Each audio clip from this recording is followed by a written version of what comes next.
Thoughts. I'm Elaine, the Midnight Crafter. Tonight I have something a little different from you than my norm. A lot of times I'm making home accessories or things like that.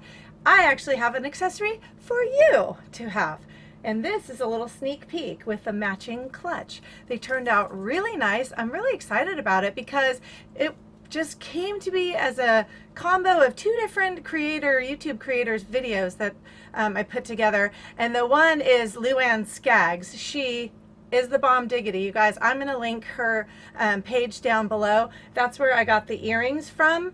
I changed it up a hair, but she's amazing. Check her out. And the other one, honestly, I don't remember the name, but it was a clutch bag. And so I kind of combined those two ideas together, and this is what I came up with. So stick around, hit the subscribe button, join the Glue Dot family, and if you want to see all the videos I upload as they come out, hit the little bell next to it to be informed.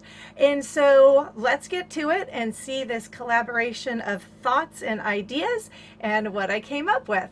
All right, let's do it.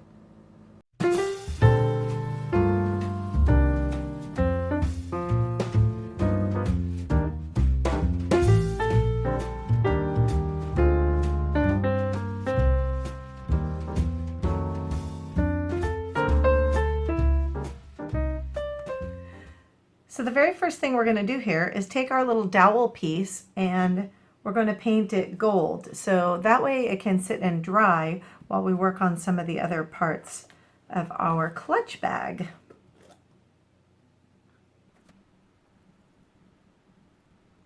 Now if you don't have a dowel like this one, this is the type that they put into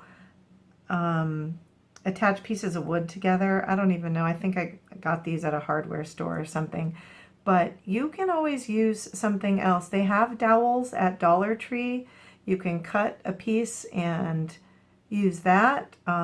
Be creative in whatever you can think of. I mean, anything that has kind of a long shape to it like this that is fairly sturdy would be great for this. This is going to be the clasp for our little clutch purse. We're going to leave this to the side to dry, and the next thing we're going to work on is cutting our placemat into a long, narrow piece. This placemat was from Walmart, and they have all different kinds, but this is the only one in this style, and I really love this. I thought it was going to make just a beautiful clutch bag. So what we want to do when we're looking where we're going to cut is find the spot that looks to be, which for me it's right here, it looks to be the flattest part of it. You can see some of the other areas have little pieces that stick out. I guess this part's kind of flat, but this to me feels the most symmetrical, so I'm going to go with this side right here. And take your ruler and your Sharpie, and we're gonna, it's not necessarily, I don't necessarily know yet what my width is going to be. I'm kind of going based on the design pattern of the placemat and where I can get sort of a straight line. I want to get a general size for my clutch to be. So we're just going to try it right here.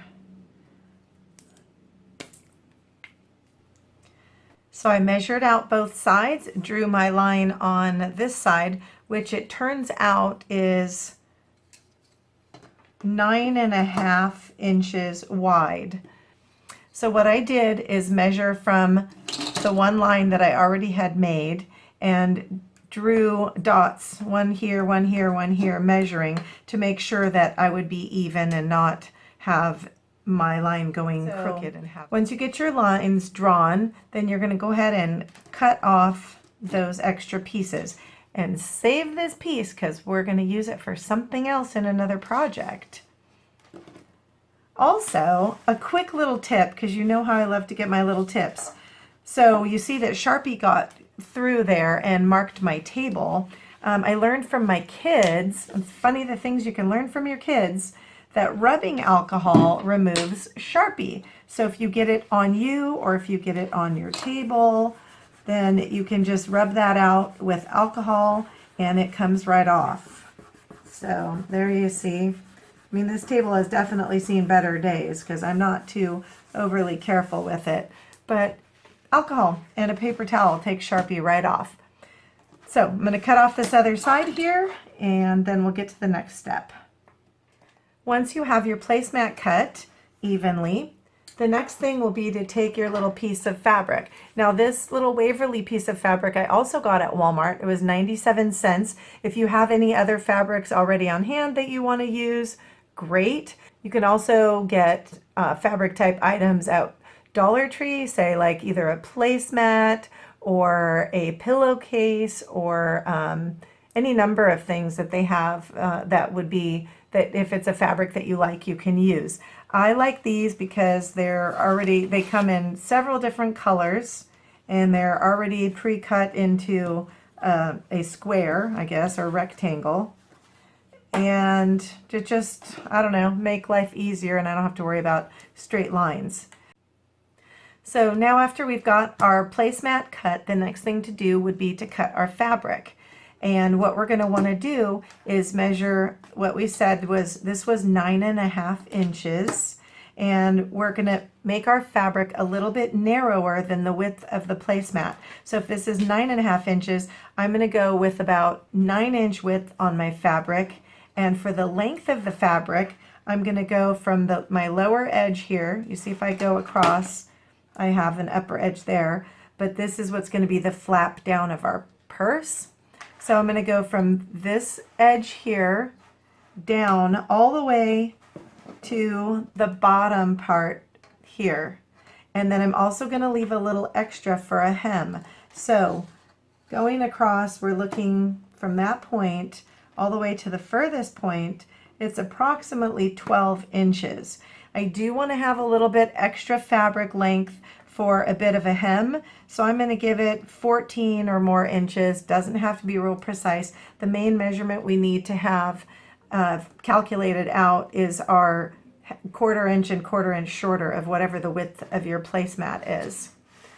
So I'm going to take my fabric piece. I've already cut into it because I was goofing around, and anyway, so one nice thing to do is there's always on these, there's always a I don't know, it's the factory edge, I guess we would call it. So I'm going to use that factory edge since it's nice and straight.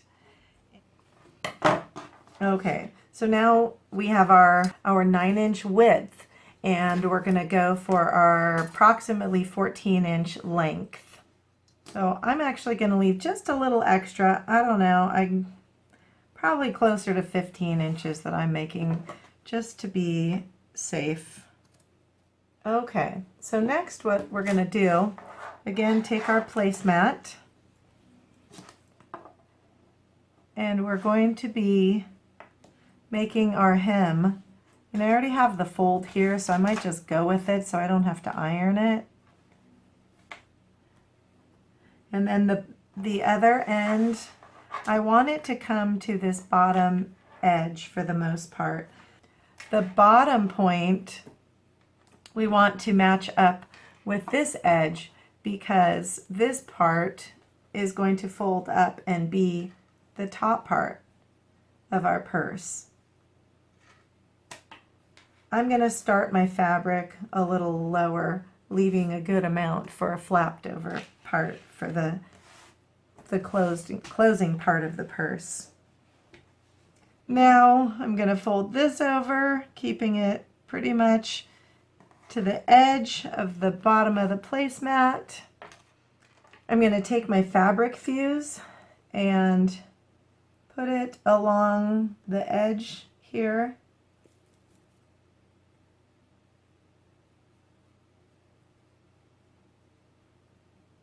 To fuse down make the hem.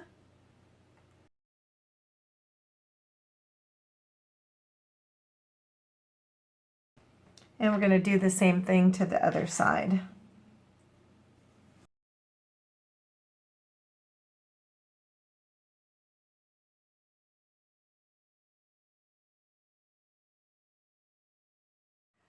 Once you have your two hem sides glued, the next thing will be to glue our fabric piece down to our placemat, and then we're going to be starting to form our bag. So using your E6000,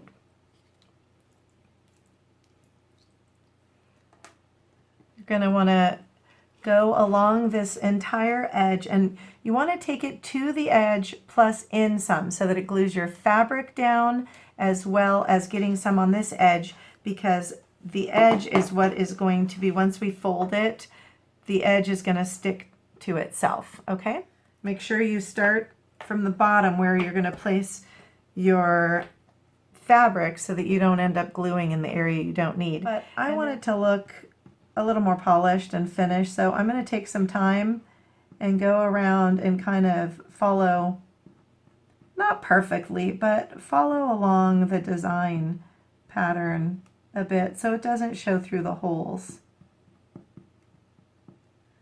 And using E6000 gives you a little more working time. I did try making this project with hot glue, and I can tell you it was a hot mess.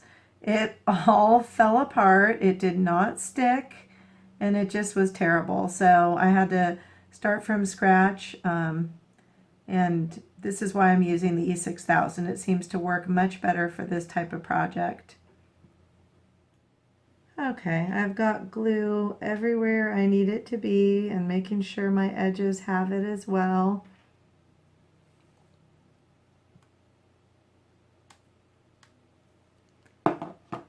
Then I'm going to lay the fabric down, and again make sure that you have that little bit of that edge showing. And we're going to turn it around and do the same on this other side.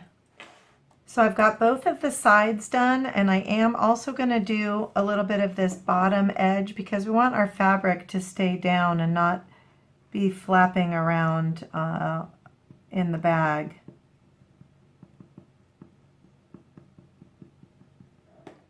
So finally, what we're going to be doing is folding over to make our clutch. You're going to match the two fabric ends together and press it down. And this is where our little binder clips come into play. And they are going to be squeezing the ends together. So make sure the ends line up nicely and pinch on your binder clip. And you can get these binder clips at Dollar Tree as well. They have different sizes. I have all different sizes, but for this project I think I'm using the big ones. It just seems like they cover a lot more area, so I decided to use these. Before we let this go for overnight to dry, we do want to use our fabric fuse and glue together the fabric up here that is sticking out past the placemat.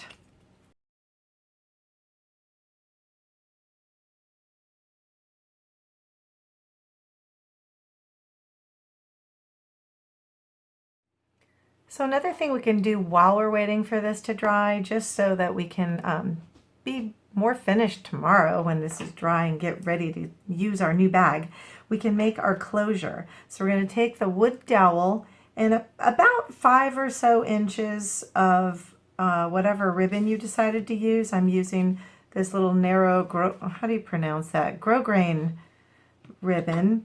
And what I'm going to do is just fold it in half and create a little loop and put the dowel on top of it and pass the tails through just like that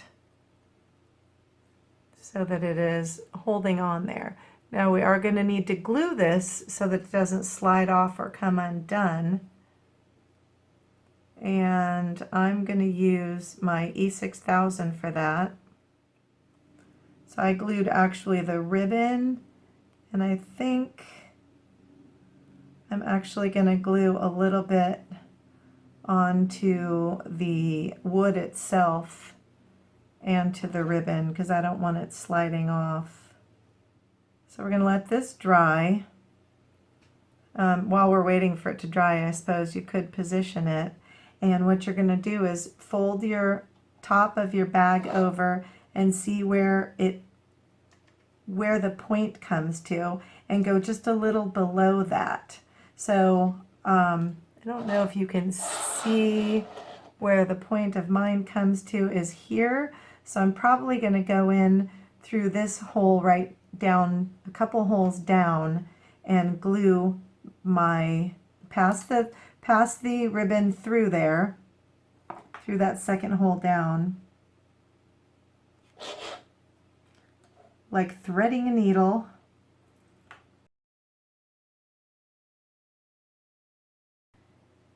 And then I'm going to glue that in place. Now, yes, ideally, I should have done that before I glued the fabric on and before I folded this all up. But I didn't. I forgot. So I'm going to do it now. I'm going to put a little bit of my glue inside of there and hope that this works okay. But you guys can learn from my mistake. So what I'm doing, what you can't see, is I'm throwing a little bit of glue on top of the ribbon that's sticking out, and I'm gluing it to the inside of the bag. Now I'm going to glue this down again since I unglued it. So now while we have this piece finally glued in there and drying, we're going to make the top attachment piece, which is going to be a loop of our ribbon that's going to be able to go over the dowel to hold the closure. Again, I'm going to cut another 5 or 6 inches just to have something to work with, because if you cut it too small of a piece, it's really hard to actually work with and handle. You can always cut the ends off.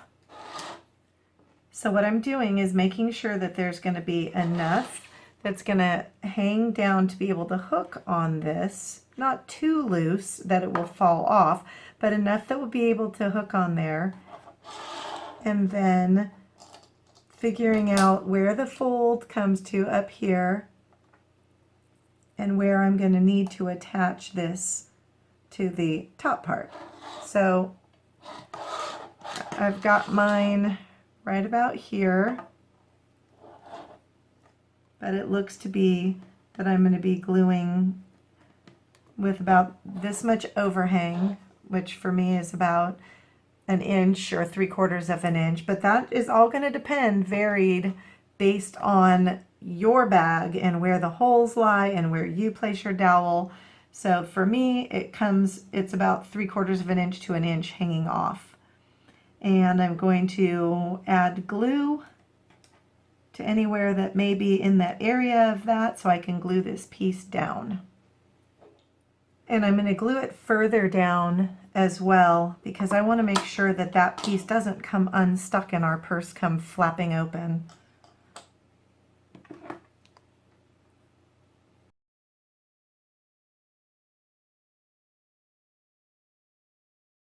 I'm going to cut off this excess here. I don't need it to be that long. And then just for securing it, I'm going to add a little bit of E6000 on the top of the ribbon itself too, just to make sure that it really is held in place. Okay, now for real, we're going to put this aside and let it dry.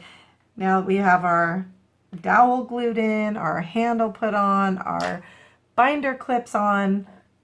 We're going to let this dry and we'll get back to it tomorrow and pull the clips off and do the finishing touches.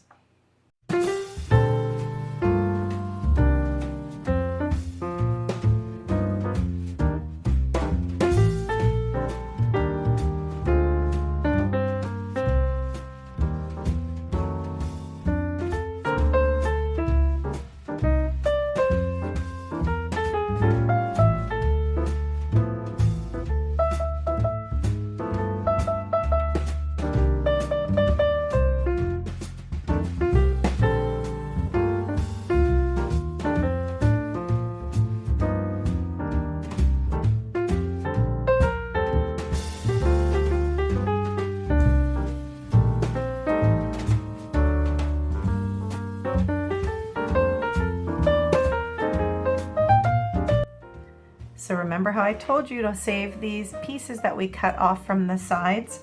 Well, we're going to actually make some earrings out of these.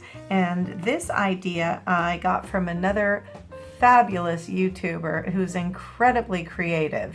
And I will put her link below to see the earrings that she made, and actually a necklace that she made out of this same placemat. A necklace, imagine that.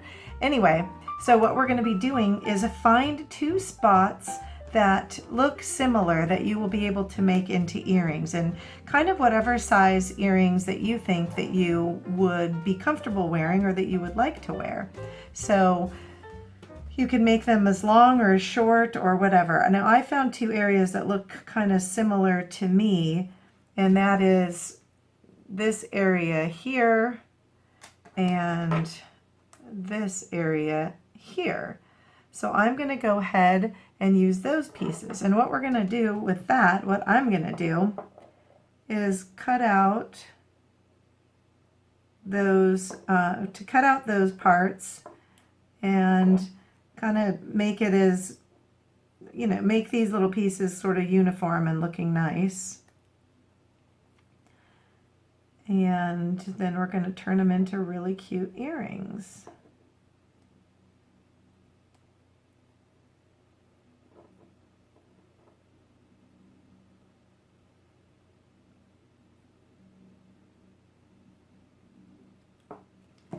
So that's going to be the one.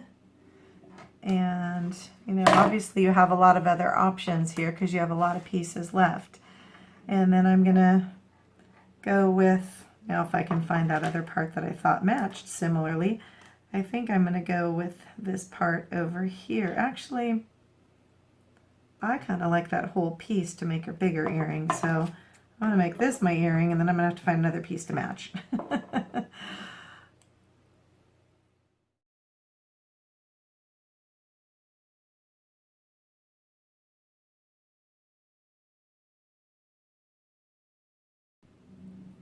So use your scissors and round off some of the pointy little edges from cutting. And then we're going to be putting in the actual hooks that make the earrings. They're not going to match exactly unless you get 2 placemats and cut the exact same parts out. Okay, you see how I've already cut the little sharp edges off of this one, and this one still has the little pricklies. They're going to go through and cut the little pricklies off just to, this looks like a Christmas tree right now. Round off some of those edges so that it looks a little nicer and a little more planned. Okay, those are pretty similar, I would say, and anybody that's looking at you that closely, marry them or kiss them. All right, so I'm going to show you now how to go ahead and put your little earring hooks on there too. So these are the little earring hooks that I have. Now, some of you already probably make jewelry or know how to make jewelry if you're a crafty person. So, but for those of you that may not know, I want to show you something. Whenever you're opening a loop, you don't want to open that loop this way, because what that does, it will stress the metal at this point and it will break by constantly opening and closing it. This will eventually break and then you'll just have 2 pieces. So when you're opening a loop, you want to open it this way and then back, and you have a much better work time with it and reuse it several times. So I know I won't be able to show that very well on here, and that's why I was showing you using my fingers. But so here's our loop, and you're going to want to bend it this way. Okay, I hope that shows. Then we're going to just pass through our earring, our quote-unquote earring that we just made, and then you're going to again bend that back into position. And it's simple as that to make an earring. We'll do the same with the other one. Here we go. Here are our earrings So you can have your accessories to go with your bag. Gotta love that.